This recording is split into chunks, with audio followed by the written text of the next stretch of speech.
South Korea में हिनाम-नो चक्रवाती तूफान ने भयंकर तबाही मचाई है। यहाँ पर चक्रवाती तूफान के कारण भयंकर बारिश हो रही है और इसकी वजह से आम जिंदगी प्रभावित हुई है।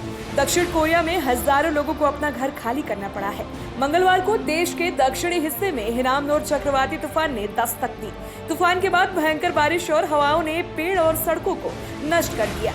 तकरीबन 20,000 से ज्यादा घरों की बिजली चली गई। आंतरिक और सुरक्षा मंत्रालय के अनुसार दक्षिणी शहर उल्सान में बारिश के बाद तेज पानी की तेज धारा के गिरने से 25 साल की एक युवती लापता हो गई।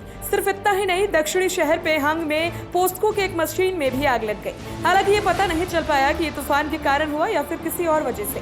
जानकारी दे दें कि सरकारी अधिकारियों ने तूफान के बाद भूस्खलन, बाढ़ से हुए नुकसान के बारे में देश में अलर्ट जारी किया है। सरकार की तरफ से कहा गया है कि ये तूफान देश में आने वाले वर्षों में सबसे शक्तिशाली तूफान है। राजधानी सियोल और आसपास के क्षेत्रों में भारी बारिश के कारण बाढ़ अब तक कम से कम 14 लोगों की जान ले चुकी है। प्रधानमंत्री हांग डोक सू ने बाढ़ की चपेट में आने वाले क्षेत्रों में रहने वाले लोगों को निकालने का काम शुरू कर दिया है।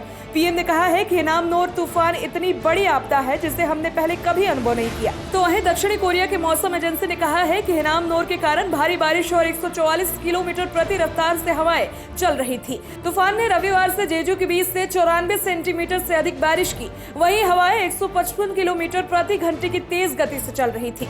सुरक्षा मंत्रालय ने कहा है कि दक्षिणी क्षेत्रों में 3400 से अधिक लोगों की सुरक्षा को देखते हुए उनके घरों से बाहर निकाला गया है। अधिकारियों ने 1400 लोगों को निकालने का आदेश दिया है। बता दें कि बाढ़ के बाद कम से कम 5 घरों और इमारतों में बाढ़ के बाद बुरी तरीके से पानी भर गया। कई घर क्षतिग्रस्त हो गए। देश में 600 से ज्यादा स्कूलों को बंद किया गया है। बच्चों के लिए ऑनलाइन क्लास चलाई जा रही है। 250 से ज्यादा उड़ानें और 70 नाव की सेवाएं रोक दी गई हैं। 66,000 से ज्यादा मछली पकड़ने वालों को बंदरगाहों तक पहुंचाया गया है।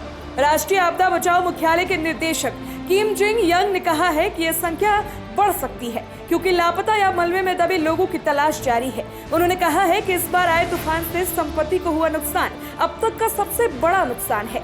तूफान के कारण नदियों में बाढ़ आ गई है और जगह जगह मिट्टी और कीचड़ के पहाड़ खड़े हो गए हैं। अधिकारियों के अनुसार 1959 के बाद से कोरियाई प्रायद्वीप में ऐसा भीषण तूफान कभी नहीं आया था।